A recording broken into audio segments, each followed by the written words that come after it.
तो आज हम अयस्क के बारे में पढ़ेंगे। किसके बारे में? अयस्कों के बारे में पढ़ेंगे। तो इसमें हम लोग क्या करते हैं कि पिछली क्लास में हमने बहुत सारी बातें की। क्या क्या बताया मैंने आपको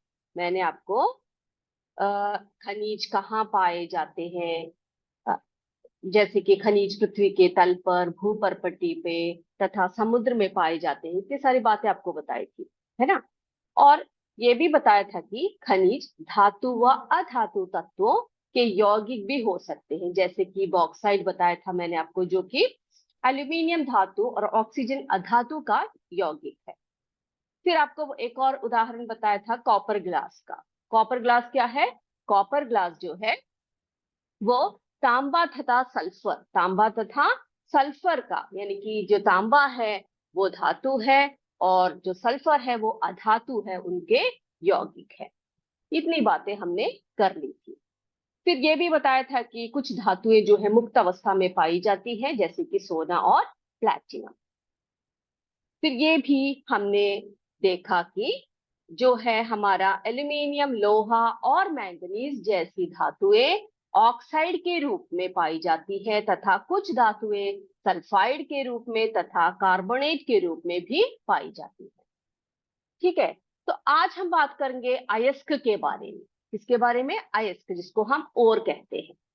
जिसमें मैंने आपको बताया था कि जो कुछ धातुएं जो है, जो खनिज जो है, उनमें से धातु की मात्रा इतनी कम होती है, जब जो है खनिज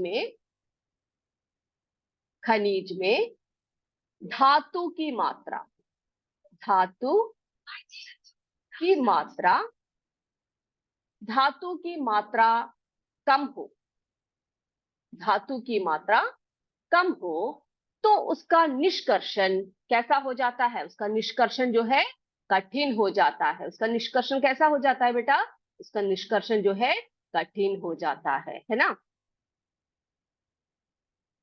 तो उसको निकालने के लिए काफी समय लग जाता है, निष्कर्षण कम हो जाता है।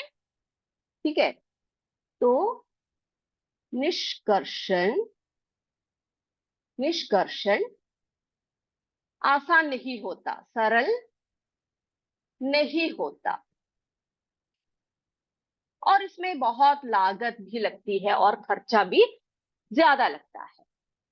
और खनिज में यदि खनिज में धातु की मात्रा धातु की मात्रा धातु की मात्रा अधिक होती है, अधिक अधिक होती है, तो क्या होता है? उस धातु का निष्कर्षण कैसा हो जाता है? निष्कर्षण आसान हो जाता है या सरल हो जाता है? निष्कर्षण सरल हो जाता है, सरल हो जाता है। और लाभकर भी होता है, सरल और लाभकर भी होता है। ठीक है, लाभकर भी होता है। तो ऐसे खनिज जिनसे धातु का निष्कर्षण अधिक मात्रा में, सरलता से एवं कम लागत में हो जाता है, उसी को हम अयस्क कहते हैं। क्या कहते हैं? अयस्क, या अंग्रेजी में उसको और कहते हैं। तो हम अयस्क की परिभाषा भी यहां पर लिख लेते हैं एक बार। अयस्क की परिभाषा जरा हम यहां पर लिख लेते हैं। ठीक है। तो हम लिखेंगे क्या क्या लिखेंगे, यानी कि खनिज में यदि खनिज में खनिज में धातु की मात्रा अधिक हो, ठीक है, धातु की मात्रा अधिक हो, या फिर हम कहेंगे ऐसे खनिज जिसमें खनिज जिसमें जिसमें धातु का निष्कर्षण धातु का निष्कर्षण धातु का निष्कर्षण कैसा हो? अधिक मात्रा में अधिक मात्रा में और सरलता, सरलता, सरलता एवं कम लागत में हो, कम लागत में हो, उसी को हम क्या कहते हैं? उसी को हम क्या कहते हैं? उसी को हम अयस्क कहते हैं, उसी को हम अयस्क कहते हैं। ठीक है।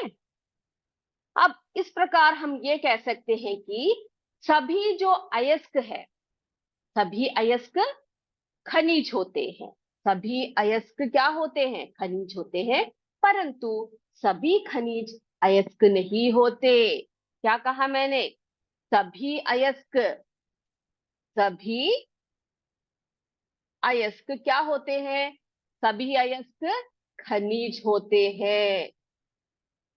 ठीक है, सभी अयस्क क्या होते हैं? खनिज होते हैं, लेकिन सभी खनिज क्या नहीं होते? सभी खनिज अयस्क नहीं होते। ठीक। अब देखो बेटा, अयस्क जो है धातुओं के ऑक्साइड, सल्फाइड, सल्फेट तथा कार्बोनेट के रूप में पाए जाते हैं। अयस्क किन किन रूपों में पाए जाते हैं? अयस्क धातुओं के ऑक्साइड, सल्फाइड, सल्फेट तथा कार्बोनेट के रूप में पाए जाते हैं। तो ये बात क्लियर है आपको कि यदि खनिज जिसमें धातु का निष्कर्षण, किसका निष्कर्षण बोला है यहाँ पर? धातु का, अधातु का नहीं। ठीक है, धातु का निष्कर्षण अधिक मात्रा में हो, अधिक मात्रा में हो और सरलता एवं कम लागत में हो, तो उसी को हम अयस्क कहते हैं या ओर कहते हैं अंग्रेजी में। और ये भी बताया कि सभी अयस्क खनिज होते हैं, परंतु सभी खनिज जो है अयस्क नहीं होते। अब हम देखते हैं कि अयस्क के प्रकार, अयस्क के प्रकार या ओर के प्रकार कितने हैं। और देखो बेटा, या अयस्क को हम लोग, अयस्क कैसे कैसे पाए जा सकते हैं? अयस्क धातुओं के ऑक्साइड, ऑक्साइड, ठीक है, ऑक्साइड रूप में पाए जा सकते हैं, या सल्फाइड रूप में पाए जा सकते हैं, सल्फाइड रूप में पाए जा सकते हैं, सल्फेट के रूप में पाए जाते हैं, सल्फेट, सल्फेट के रूप में पाए जाते हैं, तथा कार्बोनेट के रूप में भी हम इनको प्राप्त कर सकते हैं। Carbonate, carbonate. ठीक है, तो अयस्क के प्रकार, अयस्क के प्रकार देखो, अयस्क के प्रकार यानी कि अयस्क किन किन रूपों में हम प्राप्त कर सकते हैं, हमें प्राप्ति होती है। अयस्क धातुओं के ऑक्साइड रूप में प्राप्त हो सकते हैं, धातुओं के कार्बोनेट रूप में हो सकते हैं, सल्फाइड रूप में हो सकते हैं, या सल्फेट रूप में हो सकते हैं। ठीक है, यानी कि देखो, ऑक्साइड O3 के रूप में, कार्बोनेट CO3 के रूप में, है ना, सल्फेट S के रूप में, सब हमें प्राप्त हो सकता है। ये बात क्लियर हो गई सबको? अब हम ये देखेंगे कि कुछ जो अधिकांश अयस्क में केवल एक ही धातु उपस्थित होती है। अधिकांश अयस्क में केवल एक ही धातु अधिकतर क्या होती है? उपस्थित होती है। अब हम कुछ प्रमुख अयस्क एवं उनके निष्कर्षित किए जाने वाले धातु के बारे में पढ़ेंगे, जिसमें कि आपकी पुस्तक में एक तालिका दिया हुआ है। ठीक है, पेज नंबर 31 में एक तालिका है आपकी, उसको मैं अभी दिखाने वाली हूं आपको। ठीक है, पेज नंबर 31 में एक तालिका दे रखी है, तो उस तालिका को जरा हम लोग देख कर आते हैं।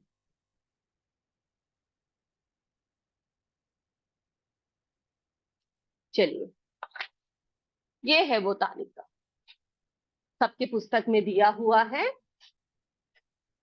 ये देखो बेटा, तो इसमें क्या दिया हुआ है कि सभी अपने पुस्तक में देख सकते हैं इसको। इसमें क्या दिया हुआ है? इसमें धातु का नाम दिया हुआ है। पहला पहला जो कॉलम है उसमें क्या दिया है? धातु का नाम दे रखा है।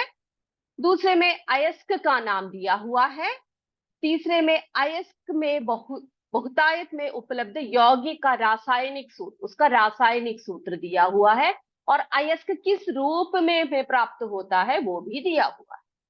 पहला हम देखते हैं, पहला है हमारा मैग्नीशियम। पहला कौन सा है? मैग्नीशियम है। ठीक है, पहला है हमारा मैग्नीशियम। तो ये देखो मैग्नीशियम, इसके अयस्क का नाम है, ये बहुत इंपॉर्टेंट है इस चैप्टर में, ये अच्छे से पढ़िएगा। ठीक है, इसका जो अयस्क का नाम है वो है मैग्नेसाइट। क्या है? मैग्नेसाइट। तो मैग्नीशियम का अयस्क का जो नाम है वो मैग्नेसाइट है। और इसका रासायनिक सूत्र अगर हम देखें तो वो है MgCO3। MgCO3। तो मैग्नेसाइट का रासायनिक सूत्र है MgCO3। आपको पता है मैग्नीशियम को हम Mg करके लिखते हैं, है ना। और ये देखो ये क्या है, मैंने आपको बताया कार्बोनेट है, CO3 कार्बोनेट है ना। तो मैग्नीशियम का अयस्क जो है वो मैग्नेसाइट है, उसका रासायनिक सूत्र जो है वो MgCO3 है। तो हम आसानी से पता लगा सकते हैं कि इसका अयस्क का रूप क्या है बेटा। इसके अयस्क का रूप कौन सा हो सकता है? वो है कार्बोनेट। अयस्क का रूप क्या हो गया उसका? कार्बोनेट, है ना, कार्बोनेट। ठीक है, कार्बोनेट। क्यों क्यों? क्योंकि MgCO3 है, CO3 यानी कार्बोनेट। तो ये किस रूप में हमें प्राप्त होती है? कार्बोनेट रूप में प्राप्त होती है। अब दूसरा देखिए, जिंक, जिसे अंग्रेजी में हम जिंक कहते हैं, हिंदी में जिंक कहते हैं। ठीक है, जिंक जो है, जिंक जो है उसका अयस्क है कैलामाइन। उसका अयस्क है कैलामाइन। जिंक का जो अयस्क है वो है कैलामाइन। उसका रासायनिक सूत्र है ZnCO3। ZnCO3। ठीक है, ZnCO3 यानी कि जिंक आपको पता है कैसे हम लोग लिखते हैं, कैसे डिनोट करते हैं? Zn से डिनोट करते हैं। CO3 यानी कार्बोनेट। तो आप मुझे बता सकते हैं उसके अयस्क का रूप क्या है? कार्बोनेट रूप है वो, है ना, कार्बोनेट। क्योंकि CO3 दिया हुआ है तो वो कार्बोनेट रूप में हमें प्राप्त होता है। इसके अयस्क का रूप है कार्बन। अब देखो लेड। लेड, लेड का जो अयस्क है वो उसका नाम है गैलेना। लेड का अयस्क है गैलेना। आपको पता है लेड को हम पी से डिनोट करते हैं, पी है उसका प्रतीक, है ना। लेड का प्रतीक जो है पी है, सॉरी PB है ना, PB। लेड को हम PB से डिनोट करते हैं। अब देखो ये एस क्या है, यानी कि इसके अयस्क का रूप है ये, यानी कि PbS। यानी कि ये कौन सा रूप है? सल्फाइड रूप है। कौन सा रूप है? सल्फाइड। सल्फाइड रूप में इसका अयस्क पाया जाता है, सल्फाइड रूप में। अब अगला देखिए, ये हमने देखा हुआ है, पढ़ा है हमने पिछली क्लास में, कॉपर ग्लास। कॉपर, ठीक है, कॉपर ग्लास यानी कि ये देखो कॉपर, धातु का नाम कॉपर है। ठीक है, और इसका जो अयस्क है उसका नाम क्या है? कॉपर ग्लास है। इसका रासायनिक सूत्र कैसे लिखेंगे हम? Cu2S। Cu2S। कॉपर Cu, है ना, S है यहाँ पर, तो इसका मतलब ये किस रूप में है? अयस्क किस रूप में है? ये सल्फाइड रूप में है। कौन से रूप में बेटा? सल्फाइड। सल्फाइड रूप में इसका अयस्क है। ठीक, अगला है आयरन। अगला है आयरन। ये देखिए आयरन, ये देखो आयरन। ठीक है, आयरन, इसका जो अयस्क है उसका नाम है हेमेटाइट। क्या है? हेमेटाइट कहेंगे हम इसको। उसको, उसका जो रासायनिक सूत्र है वो कैसा है? Fe2O3। Fe2O3। अब देखो O3 आ गया यहाँ पर। O3 का मतलब क्या है? ये किस रूप में इसका अयस्क है? ऑक्साइड रूप में है। किस रूप में है? ऑक्साइड रूप में है। ऑक्साइड, ठीक है, ऑक्साइड रूप में है। यानी कि इसका अयस्क जो है वो ऑक्साइड रूप में हमें प्राप्त होता है। अगला देखिए, अगला एल्यूमिनियम। अगला है एल्यूमिनियम। एल्यूमिनियम हमने पिछली क्लास में हमने चर्चा किया था। एल्यूमिनियम जो है उसका जो अयस्क है वो है बॉक्साइट। क्या है? बॉक्साइट है। एल्यूमिनियम का अयस्क का नाम बॉक्साइट। उसका रासायनिक सूत्र ध्यान से दीजिए, थोड़ा सा लंबा है। Al2O3 2H2O। ये तो पानी हो गया, H2O तो वाटर है ना। तो ये देखिए बेटा, एल्यूमिनियम और ऑक्साइड के रूप में, एल्यूमिनियम और ऑक्साइड के रूप में हमने पिछली क्लास में बताया था कि धातु और अधातु का यौगिक है बॉक्साइड, है ना। एल्यूमिनियम धातु और ऑक्सीजन अधातु का यौगिक है बॉक्साइड, जो कि किसका अयस्क है? एल्यूमिनियम का अयस्क है। और इसको हम कैसे लिखेंगे? Al2O3 2H2O। ये है इसका सूत्र। अच्छे से ध्यान से इसको पढ़िएगा, ठीक है। तो अब बताइए मुझे, इसका जो अयस्क का रूप है वो कौन सा है? ये है ऑक्साइड, है ना। O3 दिया हुआ है, तो इसका अयस्क कौन सा हो गया? ऑक्साइड हो गया। कौन सा रूप हो गया? ऑक्साइड रूप में ही हमें प्राप्त होता है, ऑक्साइड रूप में प्राप्त होता है। क्लियर है? अगला देखते हैं। अगला है हमारा सिल्वर। सिल्वर, सिल्वर को हम चांदी कहते हैं। सिल्वर को चांदी कहते, सबको पता है ना। गोल्ड को सोना, सिल्वर को चांदी। तो सिल्वर, चांदी। चांदी का जो अयस्क है वो है अर्जेंटाइट। क्या है? अर्जेंटाइट। सिल्वर का अयस्क का नाम जो है वो है अर्जेंटाइट। उसको हम कैसे लिखेंगे? उसको हम एजी, आपको पता है सिल्वर का जो सूत्र है वो एजी है ना। जो हम उसका वो लिखते हैं, क्या लिखते हैं? सिंबल लिखते हैं सिल्वर का, Ag2S। अब देखो ये अयस्क किस रूप में है? सल्फाइड रूप में है। किस रूप में है? सल्फाइड रूप में। तो यहां पर हम सल्फाइड करके लिखेंगे, सल्फाइड। अगला देखिए, कैल्शियम। कैल्शियम, इसके अयस्क का नाम है जिप्सम। क्या है? जिप्सम। अयस्क का नाम क्या है? जिप्सम है। किसके अयस्क का नाम? कैल्शियम के अयस्क का नाम है जिप्सम। जिसकी फॉर्मूला है, यानी कि जिसका सूत्र है CaSO4 2H2O। क्या है इसका सूत्र? CaSO4 2H2O। कैल्शियम तो Ca हो गया, Ca यानी कि कैल्शियम। CaSO4 दिया हुआ है, यहाँ पर S नहीं दिया, SO4 दिया है। अब ये क्या है? ये किस रूप में है? ये अयस्क जो है ये सल्फाइड है क्या? नहीं, इसको हम सल्फेट कहेंगे। क्या कहेंगे? सल्फेट, है ना। सल्फेट रूप में है ये। इतनी बात क्लियर है सबको? एक और बार जरा देख लेते हैं बेटा। ये अयस्क के जो नाम है, धातु और उनके अयस्कों के नाम, ये बहुत इंपॉर्टेंट है, और उनके रासायनिक सूत्र भी अच्छे से पढ़कर रखिएगा। पहला है मैग्नीशियम। मैग्नीशियम, ये आपके पुस्तक में ऐसे कैसे दिया हुआ है, बस मैंने इसको चार्ट में आपको एक और बार अच्छे से देखने के लिए इसको बनाया है। Magnesium, magnesite.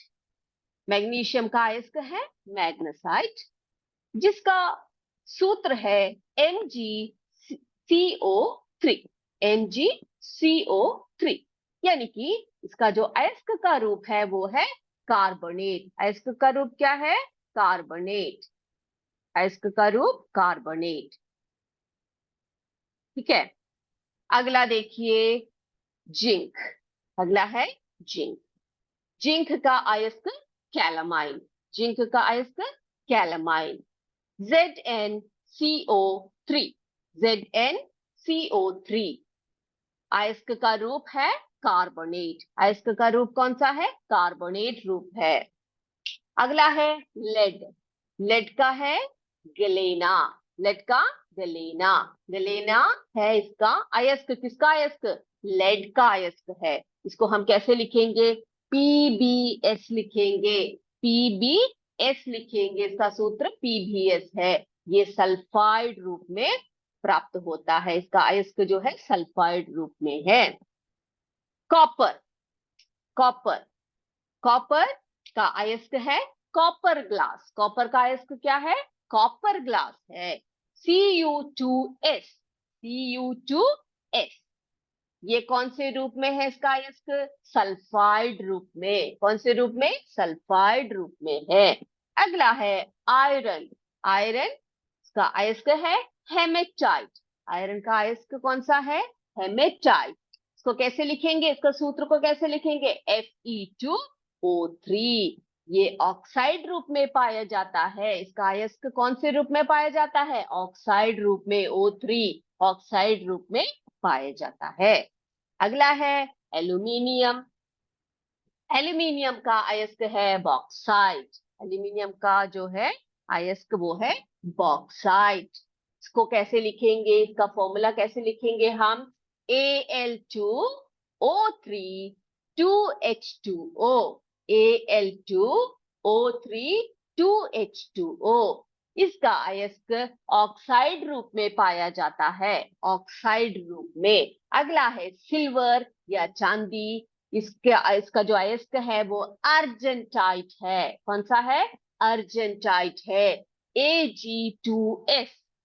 Ag2S सल्फाइड रूप में इसका अयस्क पाया जाता है।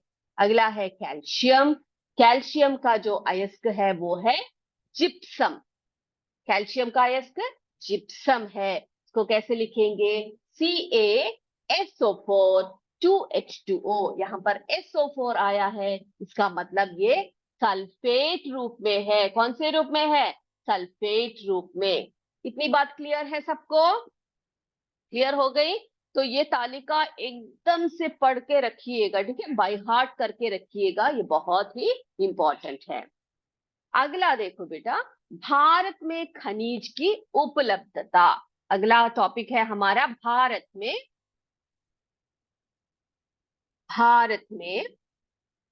खनिज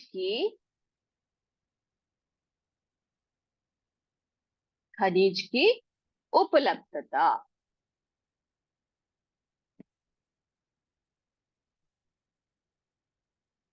खनिज की उपलब्धता, ठीक है? तो हमें पता है कि हम लोग नित्य जीवन में, हमारे जो दैनिक जीवन में है, हम बहुत सारे धातुओं का प्रयोग करते हैं, जैसे कि लोहा हो गया, तांबा हो गया, चांदी और कई अन्य धातुओं का प्रयोग हम करते हैं। तो हमारे जो देश में है, हमारे देश में लोहा, तांबा, सोना, एल्यूमिनियम आदि अनेक धातुएं पृथ्वी की भूपर्पटी में उपस्थित खनिजों से प्राप्त की जाती है। कुछ धातुएं हमारे देश में उपलब्ध नहीं है। तो हमारे देश में जो उपलब्ध है वो कौन कौन से हैं? लोहा हो गया, तांबा हो गया, सोना, एल्यूमिनियम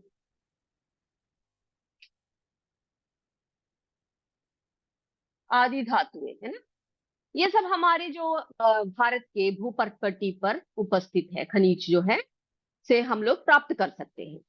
लेकिन कुछ धातुएं जो है हमारे देश में उपलब्ध नहीं है। कुछ धातुएं हमारे देश में उपलब्ध नहीं है। अतः हम क्या करते हैं? उन धातुओं को अन्य देशों से आयात करते हैं। क्या करते हैं? जो उपलब्ध नहीं है उसे अन्य देशों से हम लोग आयात करते हैं। आयात करना का मतलब है इंपोर्ट करना। अंग्रेजी में इंपोर्ट करना बोलते हैं हम उसको, यानी कि अन्य देशों से मंगवाते हैं, ठीक है? तो ऐसे, तो उन देशों से हम लोग क्या करते हैं? मंगवाते हैं। तो बेटा अगली क्लास में हम ये पढ़ेंगे कि जो हमारे जो भारत में जो हमें धातुएं प्राप्त होती है वो कौन कौन से हैं, और भारत के कौन कौन से भाग में किन किन राज्यों में ये हमें प्राप्त होते हैं। इसके बारे में हम अगली कक्षा में चर्चा करेंगे। अब हमारा समय हो चुका है किसका? अब हम परीक्षा का समय हो चुका है। सभी बच्चे तैयार हो जाइए, अपनी नोटबुक लेकर, पेन पेंसिल जो भी है आप लेकर तैयार हो जाइए। हम अभी शुरू कर देते हैं। सभी तैयार हो ना? स्टार्ट करें हम लोग। चलिए प्रश्न को देख लेते हैं। हमारा जो पहला प्रश्न है, सभी ध्यान से देखिएगा। पहला प्रश्न क्या है? निम्नलिखित में से कौन सी धातु की खोज, कौन सी धातु की खोज ने औद्योगिक क्रांति को जन्म दिया? लोहा, चांदी, सोना। प्रश्न है, निम्नलिखित में से कौन सी धातु की खोज ने औद्योगिक क्रांति को जन्म दिया? लोहा, चांदी या सोना?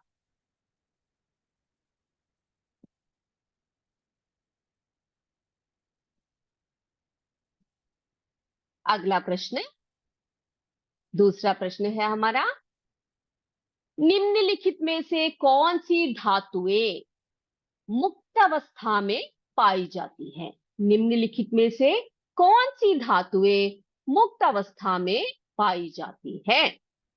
एल्यूमिनियम तथा लोहा, तांबा तथा चांदी, सोना तथा प्लैटिनम। तो आप ध्यान से ऑप्शंस को देखिए और आंसर्स लिखिए।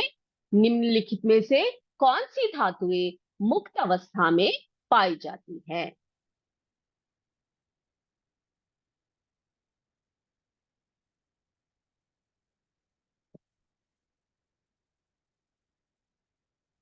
अगला प्रश्न, प्रश्न नंबर 3, भूपर्पटी में प्राकृतिक रूप से पाए जाने वाले अकार्बनिक तत्व तथा यौगिक को डैश कहते हैं? भूपर्पटी में प्राकृतिक रूप से पाए जाने वाले अकार्बनिक तत्व तथा यौगिक को डैश कहते हैं? धातु, खनिज, अयस्क।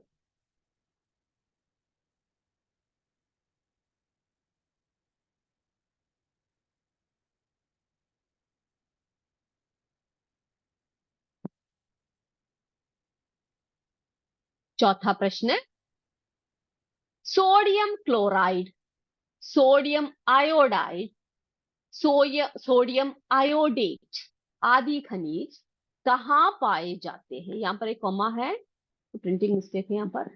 Sodium chloride, sodium iodide, sodium iodate आदि खनिज कहाँ पाए जाते हैं? समुद्र में, भूपर्पटी पर, पृथ्वी के तल पर।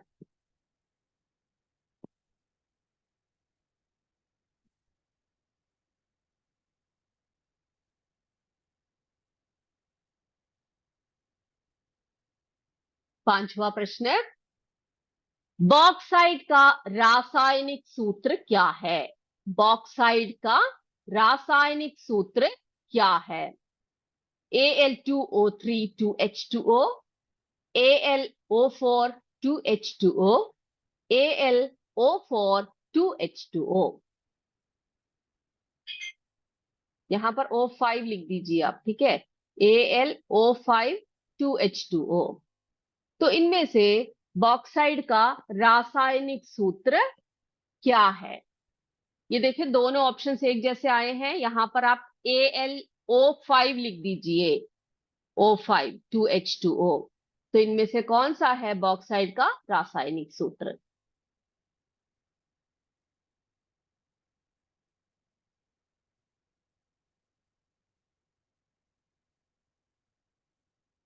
अगला, सिक्स्थ वन, छठवां प्रश्न हमारा, कॉपर ग्लास किसका अयस्क है? कॉपर ग्लास किसका अयस्क है? लोहा, सोना, कॉपर। कॉपर ग्लास किसका अयस्क है? यह कौन से धातु का अयस्क है?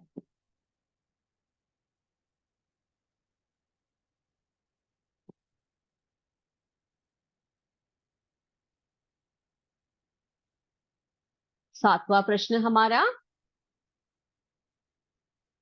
बॉक्साइट किस धातु का अयस्क है? बॉक्साइट किस धातु का अयस्क है? सोना, तांबा, एल्यूमिनियम। बॉक्साइट किस धातु का अयस्क है? या कौन से धातु का अयस्क है?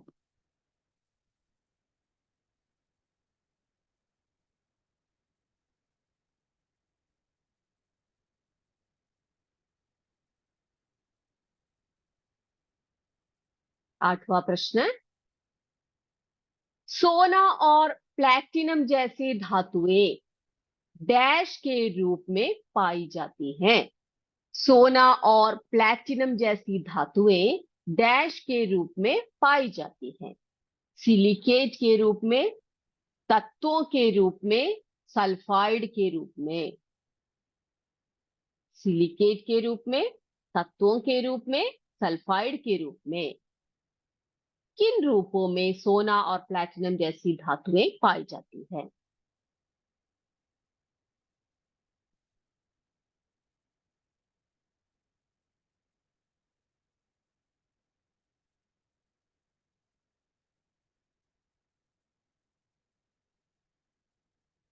नौवां प्रश्न, ऐसे खनिज जिससे धातु का निष्कर्षण अधिक मात्रा में सरलता से एवं कम लागत में हो जाता है उसे डैश कहते हैं।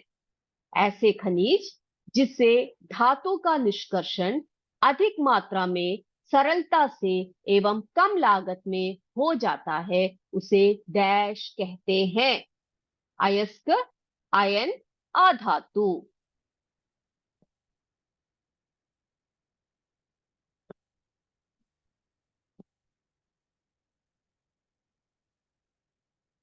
हो गया?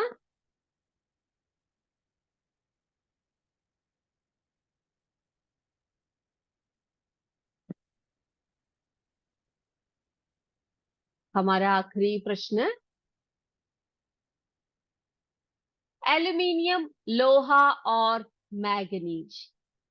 एल्यूमिनियम, लोहा और मैंगनीज जैसी धातुएं अधिकतर किस रूप में पाई जाती हैं? एल्यूमिनियम, लोहा और मैंगनीज जैसी धातुएं अधिकतर किस रूप में पाई जाती हैं? सिलिकेट के रूप में, सल्फाइड के रूप में, ऑक्साइड के रूप में। एल्यूमिनियम, लोहा और मैंगनीज जैसी धातुएं अधिकतर किस रूप में पाई जाती हैं? सिलिकेट के रूप में, सल्फाइड के रूप में या ऑक्साइड के रूप में? सबने प्रश्न कर लिए, प्रश्नों के उत्तर को लिख लिया होगा। अब हम इनके उत्तर की तरफ बढ़ते हैं, इनके आंसर्स को देख लेते हैं। सभी अपने माइक को अनम्यूट कर दीजिए और एक एक करके मुझे इन सब के आंसर्स बताते जाइए। ठीक है? यस, बताइए। पहला प्रश्न है हमारा, पहला प्रश्न है, क्या है हमारा प्रश्न पहला? निम्नलिखित में से कौन सी धातु की खोज ने औद्योगिक क्रांति को जन्म दिया? सोना। औद्योगिक क्रांति। सोना। बताइए।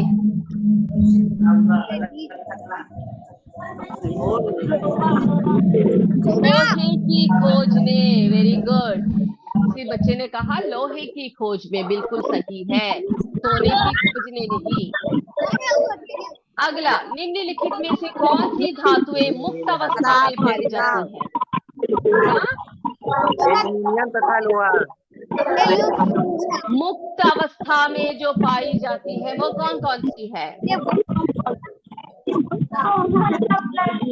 हाँ, सोना तथा प्लैटिनम। यस, सोना तथा प्लैटिनम। हाँ, सोना तथा प्लैटिनम। अगला है, भूपर्पटी में प्राकृतिक रूप में पाए जाने वाले अकार्बनिक तत्व और यौगिक को क्या कहते हैं? खनिज कहते हैं। अगला है, sodium chloride, sodium iodide, sodium कहाँ पाए जाते हैं? समुद्र में। यस, समुद्र में पाए जाते हैं। अगला है, क्लोरीन का रासायनिक सूत्र क्या है? हाँ, ए है, यानी कि Al2O3 ये है बॉक्साइड का रासायनिक सूत्र। कॉपर ग्लास किसका अयस्क है? कॉपर का अयस्क है, तांबे का अयस्क है। अगला, कॉपर एल्युमिनियम एल्यूमिनियम एल्युमिनियम किस धातु का अयस्क है? एल्यूमिनियम का अयस्क है।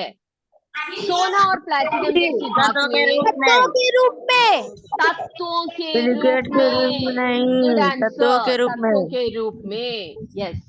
अगला है तत्वों के रूप में। ऐसे खनिज जिसे धातु का निष्कर्षण अयस्क अयस्क यह अयस्क सरलता और कम लागत में हो से हम अयस्क अयस्क कहते हैं, अयस्क कहते हैं। एल्यूमिनियम, लोहा और मैग्नीज किस रूप में पाए जाते हैं? ऑक्साइड के रूप में नहीं, ऑक्साइड ऑक्साइड के के रूप में। हाँ, रूप में। गुड। ऑक्साइड के ऑक्साइड रूप के में रूप पाए में। जाते हैं, है ना? ऑक्साइड के। अब एक और बार इन सबके आंसर्स को देख ले सभी, जरा चेक कर लीजिए अपने आंसर्स। ओके, देखिए पहला है हमारा औद्योगिक क्रांति किस धातु की खोज के कारण हुई? लोहे के कारण। अगला है कौन सी धातुएं मुक्त अवस्था में पाई जाती है? सोना और प्लैटिनम। सोना और सोना और प्लैटिनम। प्लेटिनम। यस। भूप्रकृति में प्राकृतिक रूप से पाए जाने वाले अकार्बनिक तत्व तथा यौगिक को हम खनिज कहते खनिज हैं। खनिज कहते हैं, खनिज। Yes. Sodium chloride, sodium iodide, sodium iodate, ये सभी खनिज हमें समुद्र से समुद्र में, प्राप्त होते समुद्र में। हैं। अगला है बॉक्साइड का रासायनिक सूत्र है Al2O3 2H2O। Al2O3 into 2H2O। Very good, 2H2O। Copper glass किसका अयस्क है? कॉपर का अयस्क है, कापर कापर तांबे का कपार अयस्क अरे है। कापर। बॉक्साइड किस धातु का अयस्क है? एल्यूमिनियम। एल्यूमिनियम। सोना और प्लैटिनम तत्वों जैसी के रूप धातुएं में। तत्वों के रूप में पाए जाते हैं। ऐसे खनिज अयस्क जिसकी धातु का निष्कर्षण, यस, इसको हम अयस्क कहते हैं। 10वां है हमारा एल्यूमिनियम, लोहा ऑक्साइड और मैग्नीज, ये में, सभी ऑक्साइड के रूप में हमें प्राप्त होते हैं। ऑक्साइड ठीक के है। रूप में। यस। अब अगली कक्षा में हम पढ़ेंगे भारत में जो खनिज की यस उपलब्धता है साहबान। उसके बारे में हम पढ़ेंगे। ठीक है। तो सभी अपने आप को म्यूट कर दीजिए अभी। अगली कक्षा के लिए तैयार हो जाइए। तो तब तक के लिए हम लोग अभी इस क्लास को समाप्त करते हैं। जय विद्याशक्ति, जय हिंद, जय भारत। धन्यवाद।